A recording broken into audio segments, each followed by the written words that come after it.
I want my clients to call me about everything. Right. Even if I don't do it. Yeah. Right? Exactly. Because that's what I do. I want to be the guy they call. Because when they finally need something that I provide, they aren't calling someone else to ask. They're calling me. Is it worth it to sell a product that requires manufacturing right now? Tariffs make it seem risky. Assume it's being produced overseas. We are having the discussion right now.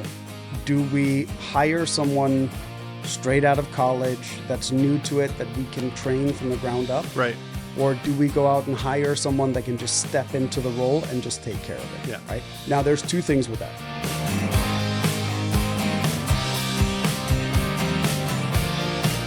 All right. Well, welcome back. We are back with another fun and exciting episode of Start It or Scrap It. Fun and exciting. Yeah. Fun and exciting because it's always fun and it's definitely exciting. I met with a new client yesterday. Well, hold on. Can we do the introductions first? No, hold on. I got to tell you this. But they don't know who you are. I don't care. So I went and met with a new potential client yesterday. Okay. Right. So we're talking about like business and entrepreneurship Right. and stuff like that, you know, all kinds of stuff. And I tell the guy, I'm like, yeah, we do a podcast on business and entrepreneurship and called Start It or Scrap It. And he was like, you have the type of voice that I think I would listen to your podcast. He's like, you're soft spoken and there's a slight accent. He's like, I think I might get sucked in. Oh, that's funny. I was like, that's interesting. You are soft spoken. You're relatively soft spoken. I've seen you when you're not Relatively. soft spoken, but Well, yeah. you're pretty much For these soft-spoken. purposes, yes. So this is the Start It or Scrap It podcast where we take your questions on starting, running, really anything to do with business in general. Yeah. If you're starting a business, you're running a business, you have questions about business, marketing, legal, whatever it is, we're here to take your questions. I'm one of your hosts, Mike Tricanian. And I am the other one, Gummy. And we are live on TikTok. Hello, everyone out in TikTok. Feel free to put your questions into the comments, and we'd love to get to them live on the podcast today. And when we don't have questions from TikTok, and while we're waiting for those, we go to Reddit, and we try to answer some questions for people on Reddit as well, because they always have a lot of questions about running a business and such. A lot of questions on Reddit. So is that a new customer or a new lead? Oh, so no, I met with them for 30 minutes and they're like, sign us up. Oh, wow. So it's a new customer. It's a new, yeah. Very cool. New Very client. cool indeed. And it was funny because the day before I had met with another potential new customer, Yeah. right? So And they hated your voice. no, didn't mention my voice, but I was talking to her and towards the end of the conversation, she was like, oh yeah, by the way, a friend of mine has a business as well. And she might be reaching out to you as well. And I was like, oh, interesting. What do they do? And she's like, oh, she does reclaimed wood. And I'm like, Ooh. is her name Ricky? She goes, yeah. How'd you know? I'm like, because she called me already. I'm That's seeing funny. her tomorrow morning. See that? That's awesome. So, yeah, yeah. word of mouth, man. Or there's get referrals from Oh, people. yeah. Referrals are the best. Before she even met with me, she Yeah. had referred me like it was Fantastic. I love but, yeah. that. So one of the questions we're going to see, maybe we'll get to on Reddit today, depending on what happens with TikTok. And again, if you're on TikTok and you're watching us live, please push your questions into the comment section. We'd love to get to you. Has to do with employees. And I thought it was a really interesting question. In fact, I'm going to bring it up right away because it is actually something that I'm sure a lot of employers deal with, a lot of people that are looking to. Is this going to be like a deep conversation? Yeah, a little bit. Okay. Is that okay? Yeah. Are you not prepared for a deep conversation? I just need a nice, refreshing Arnold Palmer light. Oh, dear Lord. If we're going to have a deep Yes, conversation. please tell us all about the Arizona tea, please. It is a wonderful product available in light diet and regular, but it helps me with deep conversations to have something nice and smooth to sip on. It is wonderful. So Ethan sent us something the other day about Arizona. Did he send it to you too? No. About like Arizona is making some kind of, here, let me find it. Some kind of thing that he thought was very interesting to us. So just so everyone knows, Arizona is not a sponsor of this program. Yet. Gummy sponsors them, as a matter of fact.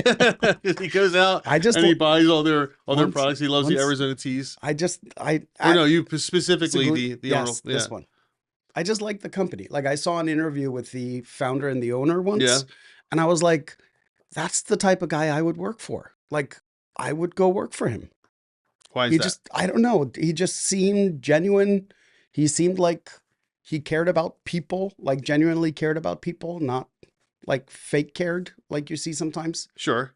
I don't know. There was just something about him that just seemed right for an entrepreneur. So it's Arizona iced tea. It's called Arizona Land. Have you heard of this? No, You sent it to me on TikTok, but now, or no, it's on Instagram. I'm sorry. I now, got to see this. Hold on. now I gotta go. So it's in New Jersey, the legendary land where Arizona iced tea comes from. If you love Arizona and have always wanted to see how it's made, we're opening our doors to you. See that? Come I visit us and peek behind the curtain.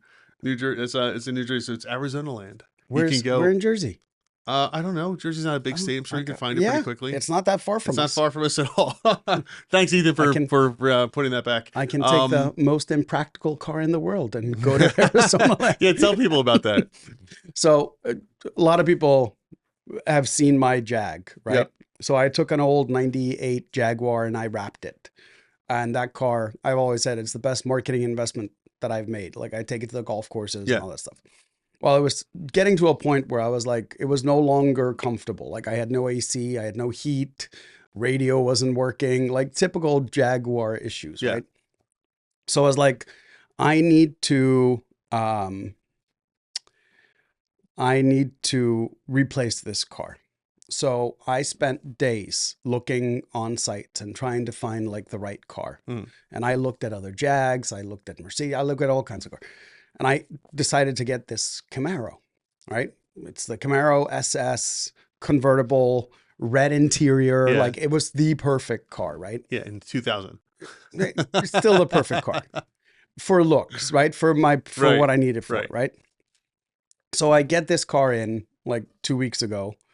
And first of all, whoever designed the trunk on this thing and the trunk opening needs to be fired because like it Tell us more. It top loads and you can't fit anything in there, Oh, really? right? Like I doubt I could fit a carry-on bag through the opening itself. Wow, that's small. It's tiny. I'm telling you, I'll show you next time I bring it. But like, so for the purposes that I used it, like going to the golf course and like my golf clubs are going to have to ride shotgun now Yeah. because like I can't fit anything in this dumb trunk. Right. And when I tell you, it's like the dumbest layout ever and the most impractical car ever. Tell us how much you like it, Gummy.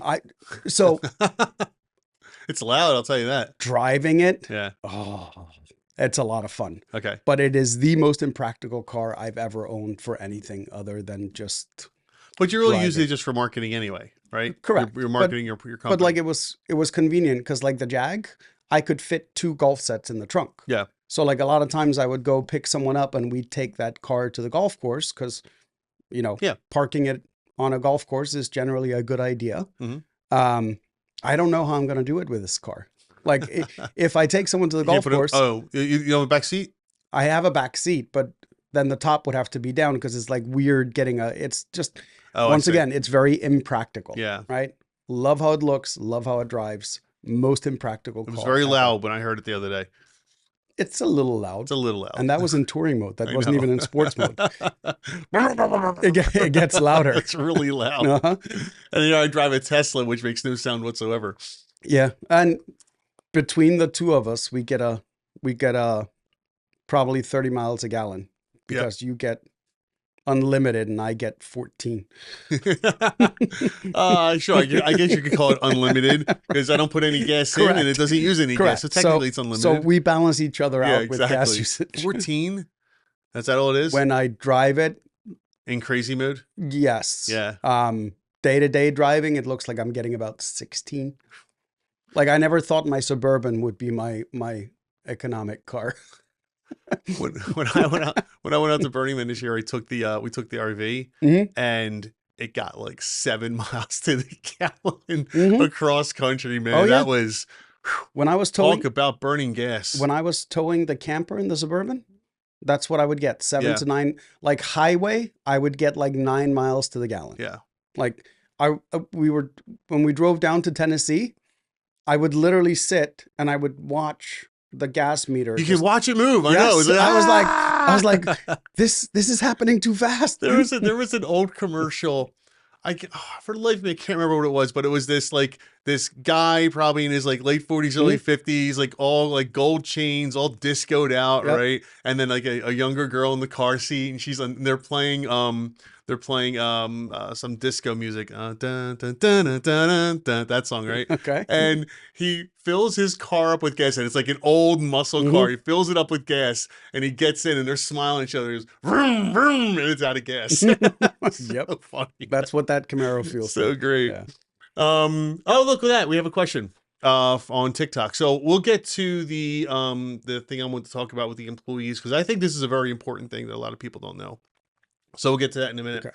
All right, so this is from Bart61, who says, me and two of my friends want to open up our own travel agency in the UK by joining a host, the UK Trust-Based Compliance Network, which is a protected trust service. Mhm.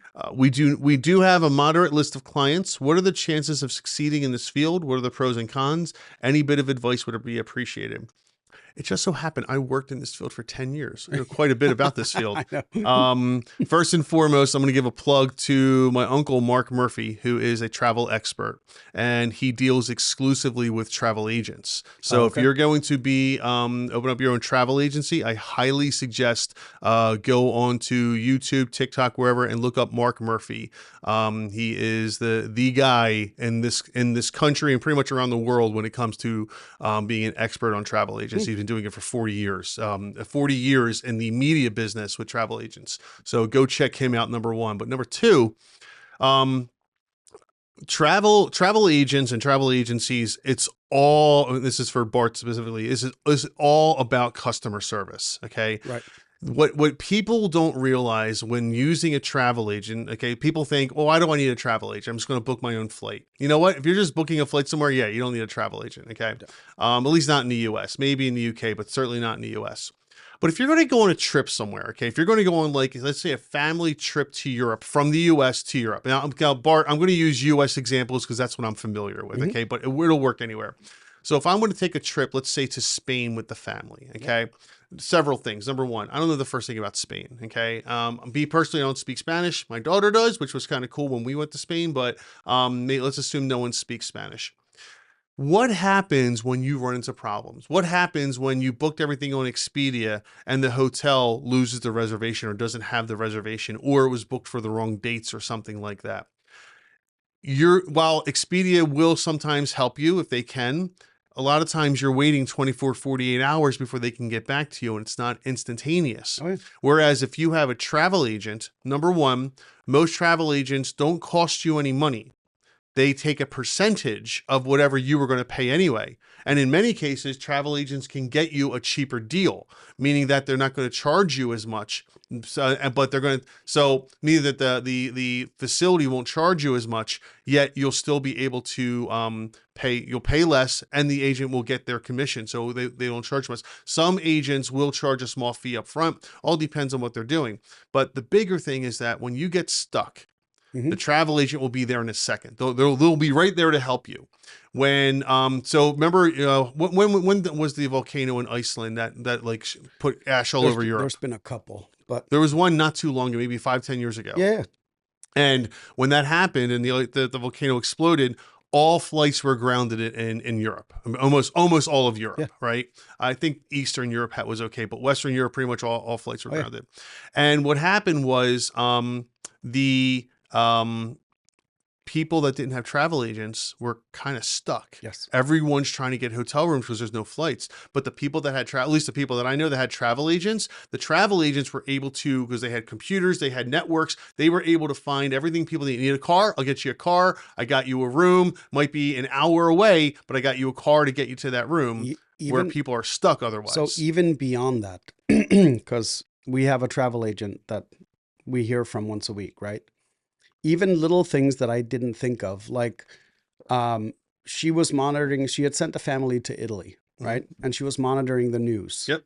and realized that they were going on an excursion in a city in Italy that had protests going on. Yep. So she was able to message them and tell them, hey, listen, You need to get off a stop earlier Yes. and work your way Right. around. Here are the You wouldn't have directions. known that No, otherwise. Right. if you were there, you're in tourist mode. Yeah. You're not watching the news. Most of the time you have no idea what's going on other than like with your daily life, right? So Exactly. I think people are going to start, cause I love travel agents. I used to do marketing work for um, a group that did like group tours, right? So they would book 20 rooms in a hotel and do a whole excursion Yeah. where everybody would go together and do stuff. But um, yeah, it's I think people are going to start using travel agents more, to be honest with you. The more these online services take over, Right. the more I think people realize that you aren't getting everything that you can out of your trip un- unless you honestly use an agent that helps you kind of like plan things out a little bit. And that's the thing is you don't know what you don't know, right? You can go online and there's lots of great articles about, 3 days in Paris, what to do, et cetera, et Yes. cetera. But the travel agents have such unique insights to Yes. things. They've been there, usually Yeah. they've been there. If they're, usually they try to sell what they know. Again, they have access to places, Mm-hmm. access to deals you'll never have access to. But all right, so these are all the reasons Yes. why you should use an agent. And what was the name? Bart, right? Bart 61. Yeah, Bart 61. This is what you need to get across in your messages because, at least in the US, people don't feel there's any need to use a travel agent. And when I was at my uncle's company for a while, that is the message we had to get across is this is why you need to use a travel agent. And when people don't think about it, they're like, oh, it doesn't, because they think it costs them more. Oh, it doesn't cost me anymore. Oh, I have someone at my, to help me once, if God forbid something goes wrong, right? Someone to help me plan.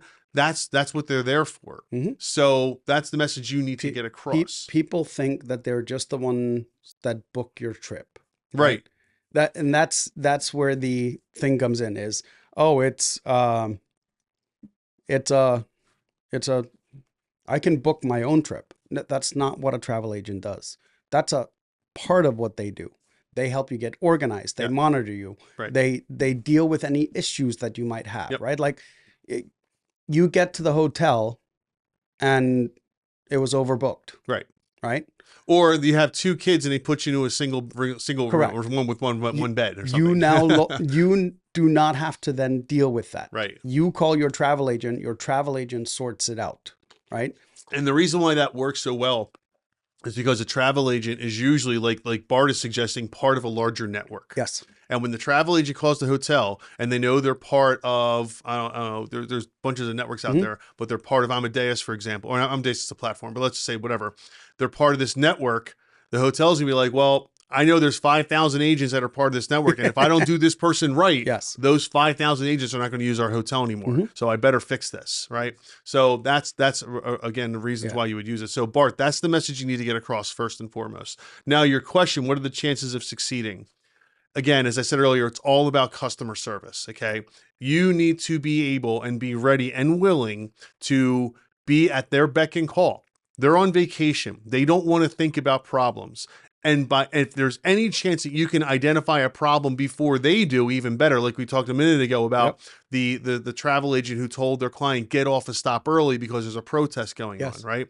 I'm not saying you need to, map out and monitor your client 24 hours a day, but if you could, or you can at least help them out, that's the type of service where the client's going to recognize, wow, thank God I have a travel agent. I need one every single time. They're going to keep coming back to you. And then they start booking every trip. And they book everything through you. Yes. They'll be, even though, now one thing about travel agents, they get zero commission on flights. That ended like 30 years ago. They get no commissions on flights whatsoever. But if you're a travel agent, even though you're not going to get commission on the flight, book that flight for your client, because then when they do come back for the cruise, which is where they make the most of their money, then they'll work with you because you've always been working with them. So that's another piece of advice for you is no matter what the person wants, help them book it. Because even if you don't make commission today, and let's face it takes you 10 minutes, take the 10 minutes and book it to build that relationship. Because even if you don't make commission today, they're going to come back to you and work on something that does make commission. It's the same mindset like I have with my business is I want my clients to call me about everything, Right. even if I don't do it. Yeah. Right. Exactly. That's Because what I do. I want to be the guy they call, because when they finally need something that I provide, they aren't calling someone else to ask. They're calling me. Yeah. Right. So yeah, it's kind of that same mindset that you have to have. Exactly. It's all about customer support. So, Bart, I hope that helps you. I hope you're still listening. I hope that helps Yeah. you. And if you are, if you have follow-up questions, please feel free to drop them into the comments. And again, we'll try to get you some more advice. Mm-hmm. All right. So we have another question now. This is from Zach Corbin, who says, "I'm creating a performance protein bar specifically crafted for competitive golfers." I saw Ah, Gummy, look at that.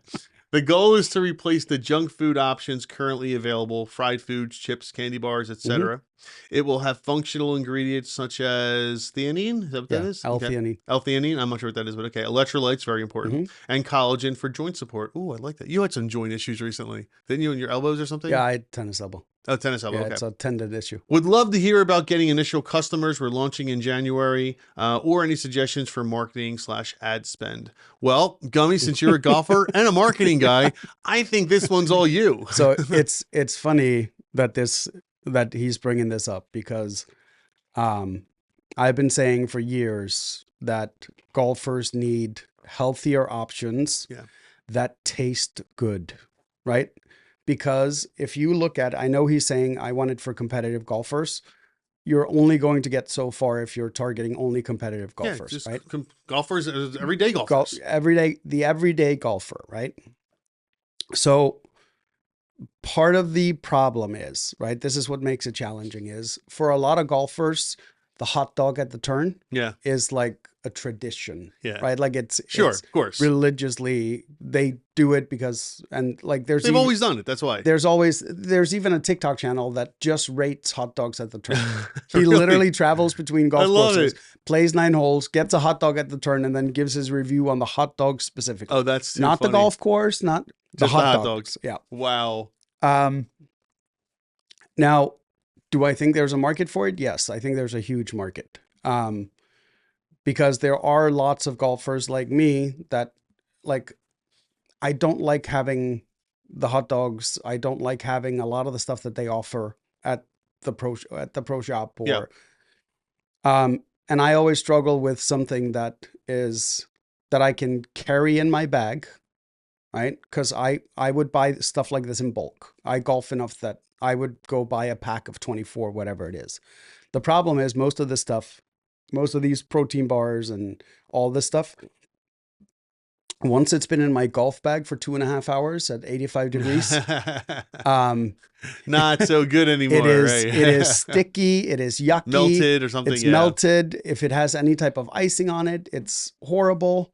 So like that is part of what I would look at in the process of developing this product, is how does it store at 80 degrees for 2 hours? Yeah, you're right, because they're not opening it up as soon as they get out of the car. Correct. They're going to open up after a couple hours on the field. If I'm buying it at the pro shop, that's different, because then, it doesn't matter if it's a Snickers bar or this, it's going to be at room temperature. Right. As far as marketing this goes, there are a ton of dedicated golf channels out there, right? Like I would say look at how Tacoma did it. You can literally use Tacoma irons as a roadmap for how to enter into the golf market. Okay, and how was that? They went the influencer route. Right. So they started using TikTok influencers, YouTube influencers, all in that golf space, which is a great way to go, because like they just had the Internet Invitational, right? It was part of Barstool Sports. The episodes that they're releasing from amateur golfers playing competitively and recording it, I think they're getting like 10, the last one got 10 million views, which is far greater than any, like that's PGA level, right? So if you can get to any of these influencers, and you can start with 1 or 2, that's a great way to advertise it. Then get into a handful of pro shops. There are golf course management companies out there that manage 4 or 5 golf courses. If you can get in with 1 or 2 of those, then at least you can get your products on the shelves of multiple golf stores, Right. right? Also, try to get into specialty golf stores, right? Everybody thinks Golf Galaxy, but there's a bunch of other ones that are performance based, right? That custom fitting, stuff like that. Okay. That's a great place to get your product. Even if you don't sell any there, the fact that they have them on the shelf is worth the advertising value itself, Right. right? And then as far as like advertising it online, this I would probably start with TikTok ads and then move from there, because fitness, nutrition, all that stuff performs way better on TikTok and Instagram Yep. than almost any other platform. So that would be my short answer of going to market with a product for golfers. Very cool. I hope that helps. I'm sure it does help. So Zach, yeah, let us know if that answers your questions. I'll add one more thing as well. I'm sure you thought of this, but just in case you haven't, Zach, from a legal standpoint, make sure whatever name you're using for your candy bar or for your protein bar, make sure you get that trademarked. Very, very important that you have that trademarked. More importantly, that you make sure no one else has that name trademarked. Yes. Otherwise, you could spend a lot of money trying to clean up that mess. So I'm sure you've done it, but just in case you haven't, I just wanted to put that out there because that's the first thing that went off in my legal mind. Yeah, is make sure you have that thing trademarked, man. Very cool. So Zach, yeah, if you have any further or follow-up questions, please feel free to put them into the chat. It's called Turn Nutrition. And okay, cool. He got the trademark. Excellent. Congratulations. So we don't need to go further. No, so here's the great comment from him. Yeah. Took us a few names to find one that wasn't trademarked. There you go. Yes. That's exactly how you do it, right? Like you and I have a friend right now that are just going through that, Jim Miller. Buckleberry? Yeah. Yeah, he's going through that right now. He has a couple, I'm not going to go into what it is, but he has a new product that he wants to release. And he's given me probably 4 or 5 different names. And each time he gives me a name, we research it. And sure enough, it's like, nope, can't use that. Nope, you can't use that. And he's doing it the right way. Yeah. I've had clients before that have gotten frustrated with that, where it's like, what do you mean I can't use it? This is the 5th name I've given you. It's not my fault. It's not your fault. In fact, I'm doing you a favor. I'm telling you, you can't use this name. And especially products like his, right? Like, because he's in that nutrition space as well. Yeah. There's only so many cool names you can come up with for those types of products, right? So yeah, of course, you have all these major manufacturers that often have things trademarked that they've never manufactured. Right. Because they like the name. They like the name. Right? So. And honestly, it's you can keep a name trademarked. First off, when you first trademark it, let's just go through very, very quickly a trademark course. When you first trademark a name and it's approved, right, you'll have it for 10 years after it's approved. Getting it approved can take up to 18 months. So it's really like 11 years, but you have it for 10 years. Within the 5th and 6th year of the first time it's approved, you have to let them know you're still using it. It's called a declaration of use. Right. You have to let them know you're still using it. Once that's accepted, again, at every 10 years then, from that point, at the 10-year anniversary of the first registration, you have to renew it. And then you renew it every 10 years after that. But every time you renew it, you have to show that you're actively using it in commerce. You can't just, it's not like a patent. Right. With a patent, you don't actively have to use it. With a trademark, you have to show it's being used. But all you got to do is put it on a t-shirt or a website or something like that, and you could technically show it's in use. Yeah. So it all depends. Certain things. Put up a website that says coming soon. Right. Yeah. Right. I don't know if that would work, to be honest. It's been coming soon for 10 years. Yeah, it's been coming for 10 years. Exactly. So, all right, Zach, great job on the trademark. I'm proud of you for that. It's awesome. Okay. What did I want to just discuss? I forget. I don't know. We'll get back to it. Yeah. I don't know. You wanted to do the employee one. I did, but we have another question here. Okay. This is from Suburban Africa. So Suburban Africa on TikTok says, is it worth it to sell a product that requires manufacturing right now? Tariffs make it seem risky, assume it's being produced overseas. Well, I mean, yes. It's always risky. It's always risky to produce overseas aside of tariffs, because one of the problems with overseas manufacturing is unless you're on the ground or have someone that you trust on the ground, you don't know that it's going to be made properly. Yep. And they could ship it to you. And I have a great example for this. So years ago, I had a customer who made a let's just say a certain type of pen Hmm. Okay, and the pen was very specific, and a little bit of a spoiler: it wasn't the type of pen you write with. It was for something else. It wasn't like a vape pen or something. This we're talking 20 years ago. Um, and his pen had very specific needs. The tip of it had to be a specific type of metal, and there was a little bit of a writing piece with it that Uh-huh. had to be a very specific type of ink and felt at the bottom. And he sent all the specs over to a manufacturing company. I do believe it was in China. I'm not 100%. It could have been Okay. Taiwan, but I believe it was in China.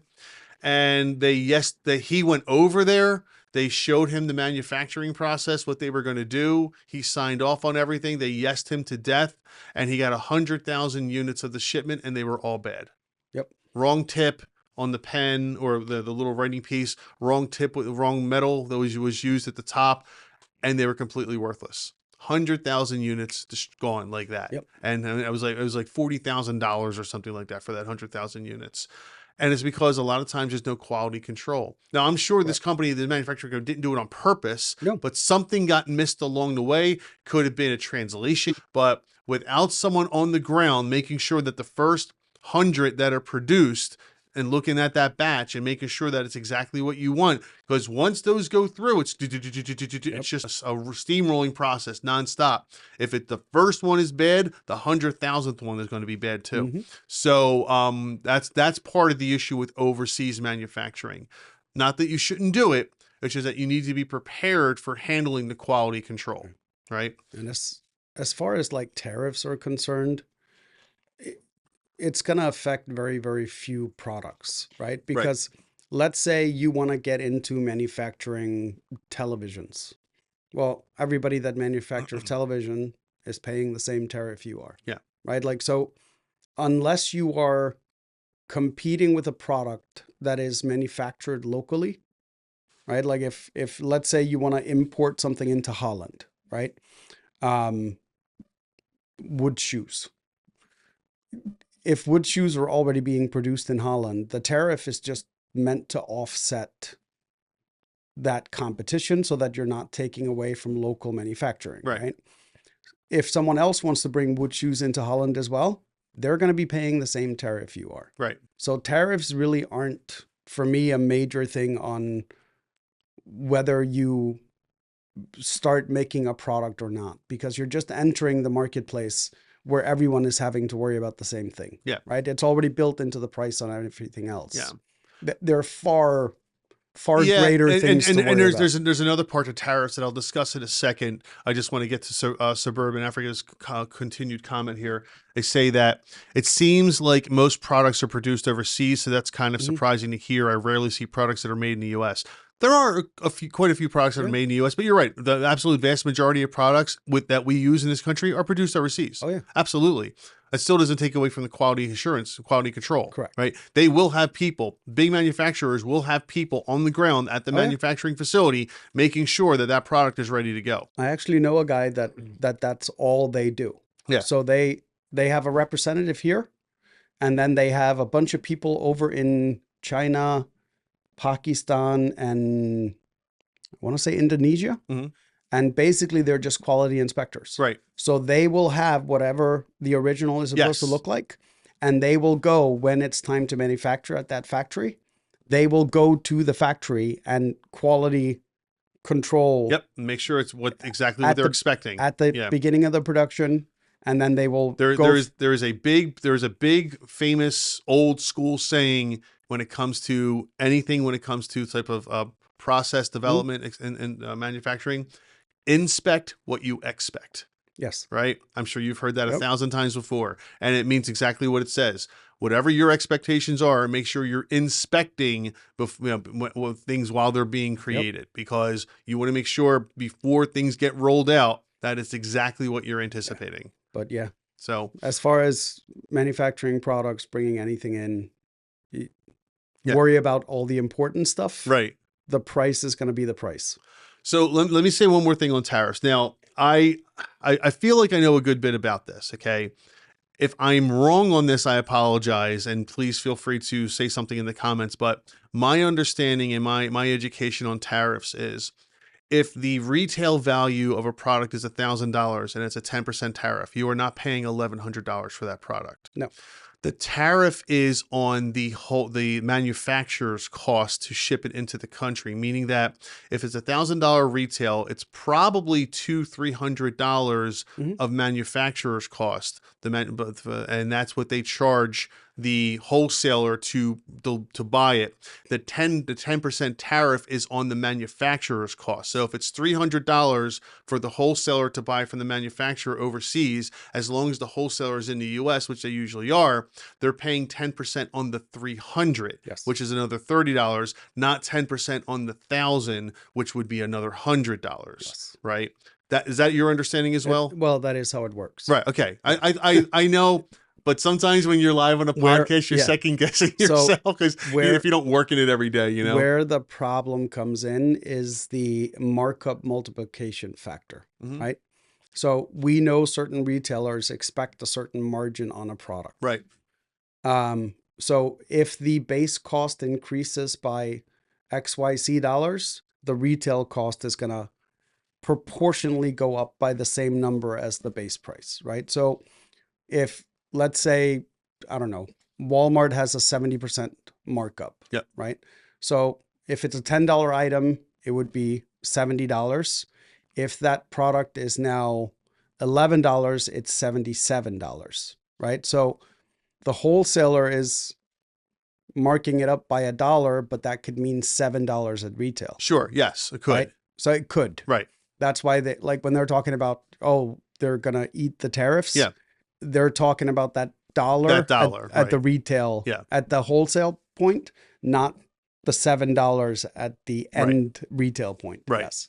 So again, tariffs are sometimes can be confusing, sometimes can be scary.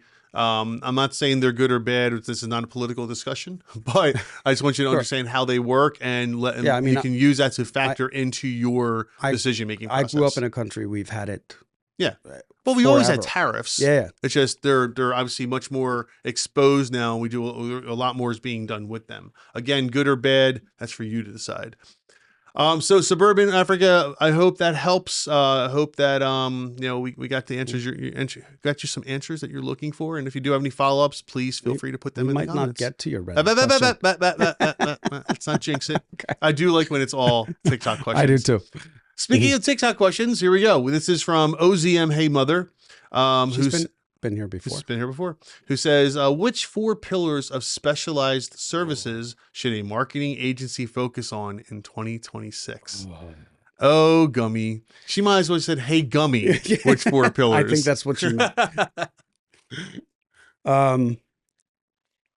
Oh, that's a tough one. Because it really depends on what your product, right? Well, it also depends on what your agency kind of wants to specialize in, right? So for us, because we came from the digital SEO, social media, the hot topic right now is AIO, right? Artificial intelligence optimization. Well, AIO is not horribly far from SEO. It's based on the same principles, right? Marketing communication is what she's doing. Yeah. I see. She a separate message. So I would focus on AI and getting really good at getting the AI stuff to actually perform. The leaps and bounds that we've seen over the last few months have been crazy. From Sora 2 launching, Claude has become an amazing copywriter. There's a lot of these AI tools that are just phenomenal now, and you need to know how to use them, right? If you're an agency, everyone in that agency should know how to use these tools now. There's no way around it. Yep. I am very old school. I still believe in things like press releases and working with companies to get actual media coverage, because that is irreplaceable. And there's still a ton of people that watch things like television and read newspapers Yeah. and then social media is weird right now because it really like the beginning of the show, I told you about this client that I went and met with, Yep. right? So it was a mom and son, and the son is probably mid 20s, late 20s. And we were talking about like they're an ideal candidate for social media marketing. Yep. I was like, you have to have a TikTok with what you sell, like reclaimed wood furniture. They have contracts with the Amish. So they take the wood out to the Amish build the furniture Mm-hmm. and then they sell it, right? What surprised me was he said, oh, I deleted all my social media accounts when I went to college. Oh.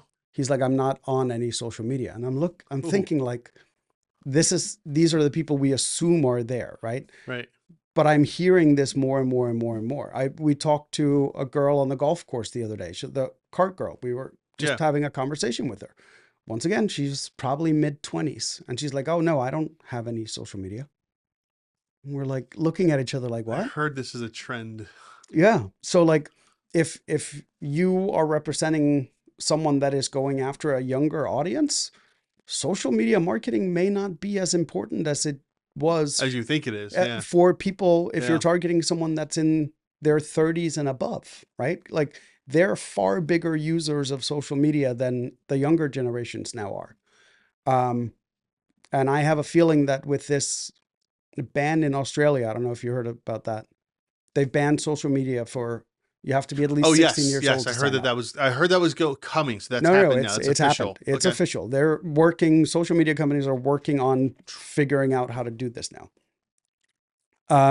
If that becomes a trend everywhere, if Yep. other countries start doing this, social media may start fading off a lot, right? Um, Yeah, I know. it I know. may, right?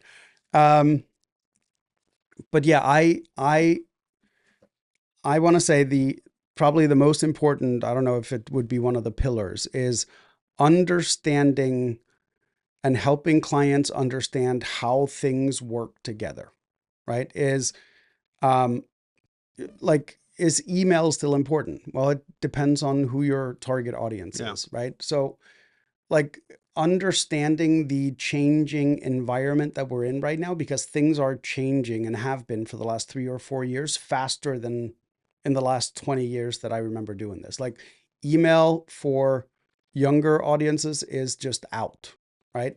Um, Newspaper stuff like that for millennials and Gen X is nominal. Like the attention is spread so thin over so many different areas now that it's almost hard to blanket market like we used to in the Yeah. past. So like it's understanding the exact nuance of who is your client and where can I reach them. Right. That has been probably our largest challenge as an agency. Like I have a client, the one that I signed up on Monday. They do pool tables and shuffleboard, Mm. like high end stuff, right? Yep. So like pool tables starting at $6,000, right? Well, now I got to figure out, well, who's buying this? Mm. Where can I get them, right? Like, do we go back to Google Ads? Do we look at social media as a reasonable option, Right. right? Like, and yeah, it's just, I don't know, the four pillars. I don't know that there are four pillars anymore. Like it's almost becoming like you have to know so many things based on who your client is targeting. Sorry, I wasn't a lot of help in that I think answer, it was. I think you've given a lot of good advice there. but Maybe it wasn't a specific answer. No, seriously, maybe it was a yeah, specific answer. Like what four pillars? But again, because it's such a changing, it's yeah. as the marketplace is changing every day. Right. Like we still look at it and like if I have someone that we're marketing that's a product, Google is still a really, really, really good option. Hmm. And so is certain social media outlets, right? Yeah. Versus um, the guy I have that's a landscaper. Um, there's one option on Google that is potential and like direct mail, Yeah. Right. right? Like like we're seeing a resurgence of direct mail, um, like I've never seen before. Right. Like not in a long time. And when I say resurgence, meaning like it is converting at a higher rate than we've seen in the past. And I'm Yeah. like, it, it's part of what Gary Vee talks about, for example, is he's like, where is the attention? Where does the attention cost me the least? Mhm. Right? And your mailbox actually is not what it used to be. Like other than during political seasons where it's filled with political junk mail, Mhm. there are very few mailers in your mailbox anymore compared to what it used to be. Like I remember, what, 10 years ago, you would go to your mailbox and you would walk over to your trash can, And half of it, you know, if not right? more. And you would just sort Yeah. it right. Yep. Like I don't think we're at that stage anymore. I think people just grab what's in their mailbox, bring it inside because there's only a handful of items that are Yeah. trash, right? Um, so yeah, it really depends on who are you catering to, who do they cater to. Look at it at a much more granular level than we used to before. Yeah. Like that's No, I hear what you're saying, and yeah, I have to tend to agree with that. Again, I like don't do as much marketing anymore, but we are even now we're looking at the how do we optimize for different artificial agents. yeah, Like how, because they're all different. correct, they're all slightly different, right? Yeah. Like what are people using ChatGPT for versus Claude versus Yep. Gemini, right? Like, and then we have to optimize based on those agents. So like True. Gemini, for example, is probably going to be the one that just like Google very much does. I have a feeling when people want to do like product research, they're going to go to Gemini, Is that right? right? So like if I'm selling a, I don't know, a stove or a water heater, I would focus on optimizing for Gemini, right? Versus ChatGPT, even though it has a larger user base. Right. So yeah, it's becoming more granular, more personalized, and that's Okay. going to be the trend. And I think billboards are going to be where people go, It's very possible. that could be worth the money now, Yeah, right? could be. So OZM, hey mother, I hope that helps. We thank you for coming back and watching the show regularly. And if you do have any follow-up questions, please put them in the Mm-hmm. comments. And this goes for anybody who's out in TikTok right now. She actually We only have said about this what? was helpful. Thank you Yeah, very much. of course. So, Oh, okay. well, thank you. Yeah, we have about 15, 20 minutes left in the show today. So it's already going quickly. So if you do have questions, make sure you get them in now before the So you want to do the one you wanted to start yeah, with? yeah, we have no more TikTok Okay. questions waiting. So this, I think this is a very important topic. Because I have clients that deal with this, and heck, myself deal with it myself sometimes. And this is on the entrepreneur subreddit. It's from Eric Big Marketing, who says, "At what point do you decide you need to Mm. hire someone else rather than training existing staff? My company has several employees who I've spent hundreds of hours training. I've documented most of the training and the people I have are doing well. But I'm curious where other business owners draw the line and just say, I'm just going to hire someone who already knows all this stuff." That is a very big deal. We are having this discussion right Is that now right? in Yeah. my See, business. everybody does. Yes. It's a really big deal, and there's so many different ways to approach it. Mm-hmm. One of the things that I get concerned with, quite frankly, is loyalty.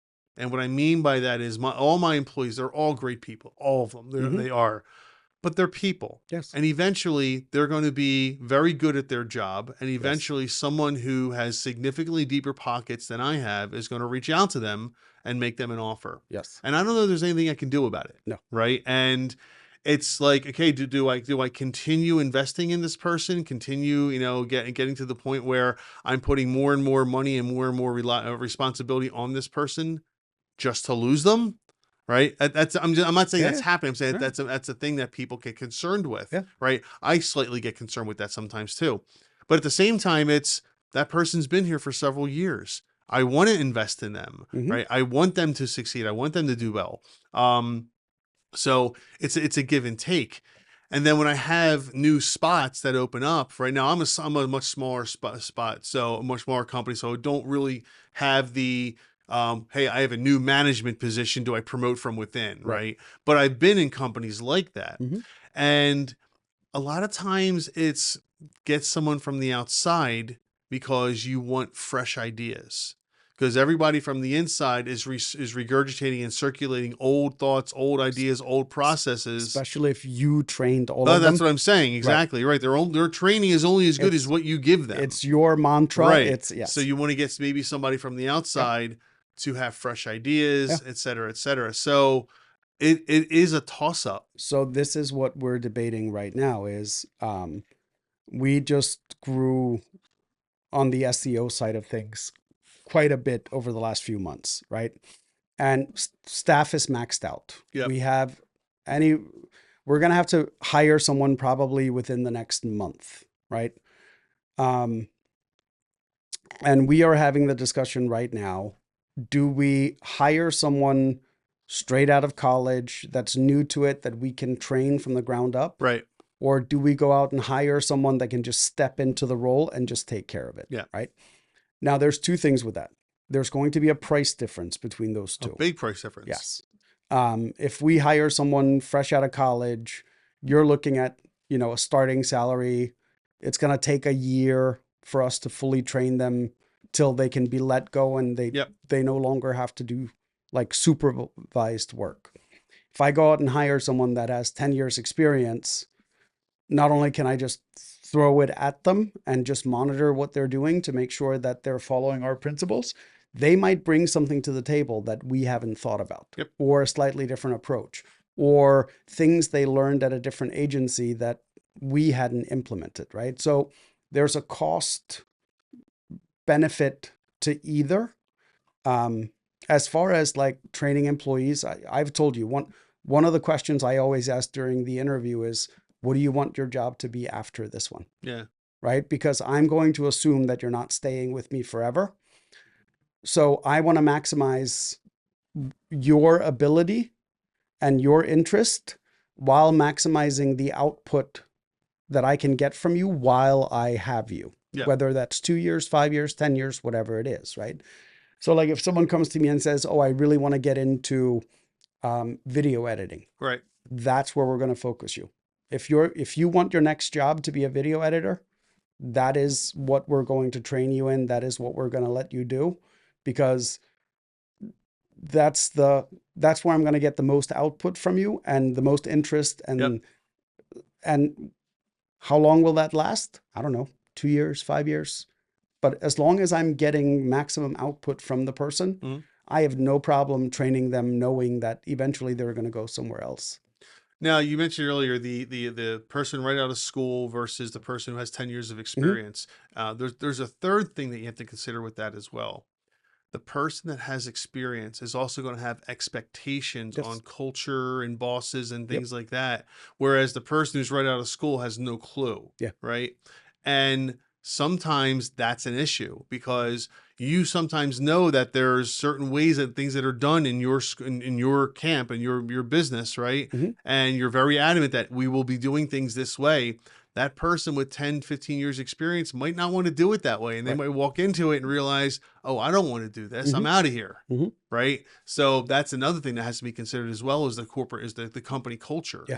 And what that might mean to someone with years of experience.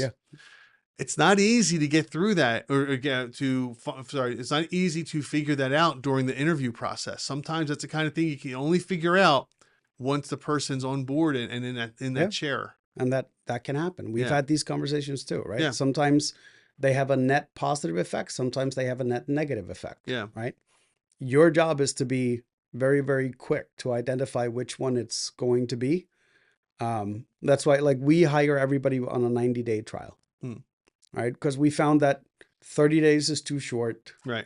In the first 90 days, anything that raises red flags has normally come out. Right. And we have had people that lasted 87 days. And then we were like, no. 87 days. Yeah, we had one. That's funny. Day 87, we were like, we don't think this is going to work. Right. Oh, man. But the first 2 months, they were on absolutely their best behavior. Right. Everything was good and they weren't got comfortable.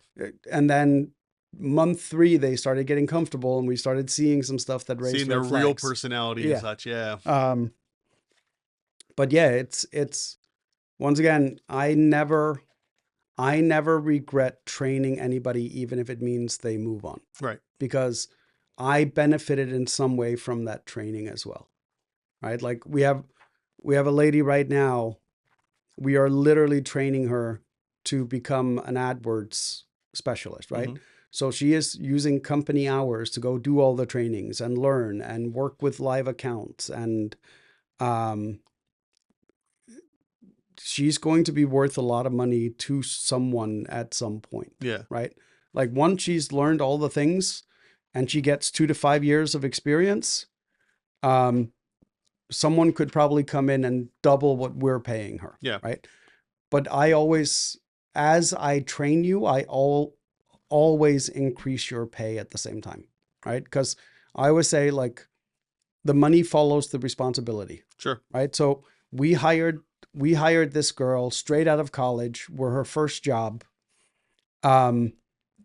We know what her interests are. We know what she likes. She loves data analytics, numbers, and we're like, she's tailor-made for that, right? But the first 6 months, everything she did, we had to supervise and double check, right?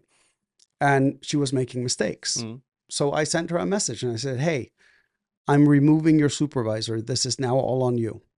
So if there are errors, it's no longer on the person that was double checking your work. It was on you.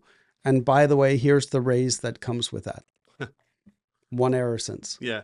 right? But it was because she wasn't responsible for, she wasn't ultimately responsible for the output because someone else was double checking her. Yep. So I had to see whether it was that or if that she just wasn't capable of it. Right. So I took the chance and said, okay, now it's on you. And Yeah. paid her more and that worked. That's problem good. solved. Problem Right? solved. In continuation of this topic, Jason from TikTok says, I see a lot of owners that micromanage their operations managers that cause them to leave. Yeah, Yes. absolutely. We've talked about, on this show before, we've talked about what's called founder syndrome. Yes. Founder syndrome is when a business owner eventually, they probably started on their own, they eventually get employees, et cetera, and they get to the point where in order to grow the company, you have to relinquish control of certain things. Yes. And some people just can't They do can't. that. They say they can, they try can't. it, they bring somebody in to be their operations manager or something like that, and they just cannot let go of control. Mm-hmm. And they will micromanage that person until that person leaves. And yeah, Jason, you're absolutely right. It happens all the time, unfortunately. I mean, so we don't pay really, really well, right? Like we pay okay. And I always say the vast majority of the people that stay with us because of our company culture, Yeah. not because of the money, Right. right? They could go elsewhere and make more and not be as happy. Right. That Right? work-life balance, etc. Correct. Yeah. So I had a woman in her early 50s that used to work for me. And this young girl came in and worked with us for like 3 years. And then she decided to go to a big corporation. Her salary would have gone up 30%. And it was funny because the lady in her 50s that was working with us at the time said, oh, she doesn't know how good she has it, does she? Yeah. Right? Because like time off was never an issue. Showing up late, never really a major issue, right? Like, was it an annoyance? Yes. Was it an issue? No, right? Like flexibility. Period. Flexibility, period. Correct. Yeah. Like her dogs got sick. Right. Right. So she had to run out during the middle of the day, take the dog to the vet. No problem. No problem. Yeah. Right. One of my project managers just asked me if she could take time off. And I'm like, did you already book the trip? She's like, yeah. I'm like, I'm going to say no. so if I say no, are you going to cancel it? And she just kind of started laughing, right? Because she knows it's never an issue, right? And then she told me she's going to Brazil for a concert, right? And I'm like, that's really, really cool. And she's like, yeah, but I'm taking my laptop and I'm going to be working. And I'm like, if I see you online, you're fired. Yeah. Right? Like, if you're taking this trip, I want you to go enjoy it because go enjoy the trip. 5 days. I'm the only one allowed to do that. Correct. As the owner, I'm the only one who can do that. Yeah. I can't tell you the last time I took a vacation without my laptop and without logging in 4 or 5 times a day. That's just, I have to. Last year? No, when? I took a Oh, vacation. you did? Okay. I I took don't my know. I haven't done that in forever. I took my I took my laptop with me, and the only time I booted it up during my 16 days off Hmm. was was because the TV wasn't working and I needed Netflix. Okay, so that wasn't for work related It purposes. wasn't for work. I never once logged into. So what we did in order to solve this is because Yeah. my employees were literally saying like stop. Hmm. Like you don't let us interrupt. No, you don't let anybody You don't interrupt interrupt. us, right? Correct. Yeah. Like if I contact an employee while they're on vacation, it is a actual true Emergency. Yeah. emergency, right? Like And it's for as little I'm as possible too. I'm Like, not calling you to ask where the stapler is, right. right? Like, and they said like you do this for us, like we want you to get your 2 weeks and just take them off Yeah. completely. So what we did was I set up a separate email address and I loaded that on my phone, Hmm. and my work email just had an autoresponder saying reach out to whoever, And right? if they hit that email address, you know it was a problem. Correct. Yeah. I like So that. the only thing I had to do was just monitor that email address Hmm. that nobody knew existed except I the like that. people that needed to know. And I was able to just didn't get a single email. Very cool. I like I that was a lot. like, huh, I guess I'm not needed. Like, at Maybe least, I won't come back. yeah, maybe I'll take another week. Right. That's very cool. But yeah, And OZM says awesome work culture and gives us a clap. So thank you, OZM. We appreciate that. yeah, Yeah, I mean, honestly, you try to keep it awesome, right? You try to keep work yeah, culture good because here's what it comes down to. Like you said, small businesses, we can't afford to pay our employees like a big corporate company no, could, but we can give our employees that work-life balance that a corporate entity many times cannot. We correct. can give them that flexibility. Like Yes, you said, my people are the same way. Oh, my son's sick at school. Well, why are you still here? Go, right? Or don't get out of here. See you. See you tomorrow. yeah, Right. I mean, my paralegal, Nicholas, my God, this kid, he's so dedicated to working. He took, he just passed the bar in New York. hmm Great job, Nicholas. But when he was taking the MPRE, which is the ethics test, the test was at like 10 o'clock in the morning and it's like 3 hours long. He wanted to come back to work after the test. I said, go home, yeah, right. go relax. Your mind's on Yes. overdrive right now. What Oh are you yeah, doing? yeah. So, I mean, it's like, I don't want I my people to burn I themselves know. out. I was arguing with one of my editors the other day. We had like a project that was due, and it was due on like a Monday, right? Yeah. And we had one task left, and it's Friday at, I don't know, 2 o'clock. And we close at 3 on Fridays because I don't feel like working on Fridays. Um, and I'm like, hey, just let it go. Work on it on Monday. I'll email the client and let him know we're going to be a day late delivering. Mhm. It's not going to impact the overall campaign. It's not Right. a big concern. I'm like, just go take your weekend, right? And he goes, no, I can finish it. And I'm doing the math, and I'm like, the only way he finishes it is if he works on Saturday. Like, there's no and if or buts. Yeah. So I'm like, absolutely not. I already emailed the client that it's going to be a day late. And I just get a, okay. Yeah, exactly. I'm like, And no, no, honestly, yeah. we delivered it on the original date because he decided to log in on a Uh, Saturday to get it done. And when I talked to him that Monday, he goes, how many times have I just gotten a random day off because yeah. I'm not in the mood to work? And They I'm want to like, give back. yeah, That's good. See, yeah, and that's the kind of culture you want at hmm work. That's right. If you're a small business, that's the kind of culture you want. Again, it's not, and a lot of people think it is. A lot of the small business owners think it's about the money. It's not always no, about the money. no, And I don't mean this across the board. And we'll probably end with this today. For the ones that it is about the money, yeah, it'll always be about the money, correct. and they're just looking for the next job that gives them more money. Yes. So you might not want those employees anyway. Yeah. I mean, it's Sometimes. so, yes. I mean, sometimes you have to suck it up and hire like an expert at Yeah. something, Oh yeah. Sure. right? And you're gonna pay for that, right? Right. But yeah, for a lot of people, it's about work-life balance Yeah. anymore. Especially, I'm finding this out with the younger generations Mm-hmm. when they ask me like, "What's our work week like?" And I go, "Well, it's 36 hours, right? Give or take. We open at 8:30, we close at 4, I think. I don't even know when we I open anymore. think. Except on Fridays, then we're done at 3. Nobody interrupts you outside of business hours. Your weekends are yours.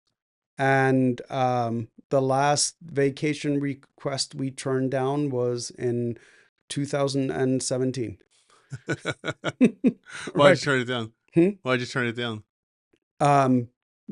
So we didn't technically turn it down.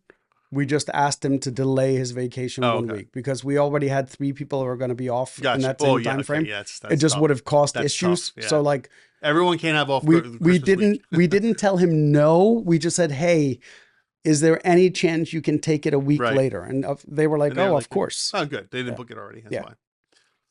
All right. Well, with that, I think that's our show today, man. I think so. Man, that hour always goes by so quickly. I know. So You know what's weird? So we're going to a new format. Well, that's what I was going Right? to explain that, but please go ahead. The weird thing is under the format that we're going to while you're away, Yeah.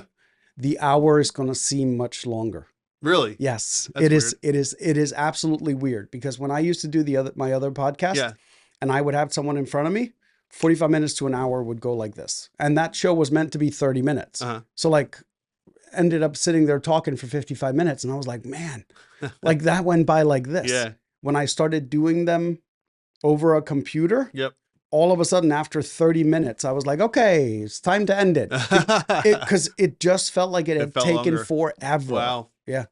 Well, for those of you, just to catch you up, so I personally will be relocating for a short period an extended period of time. I don't know exactly how long. Well, it's not years, but it might be up to a year. It's like when my wife tells me to another state. My parents are coming to visit us for a little bit. And I'm like, What's a little bit? 3 months?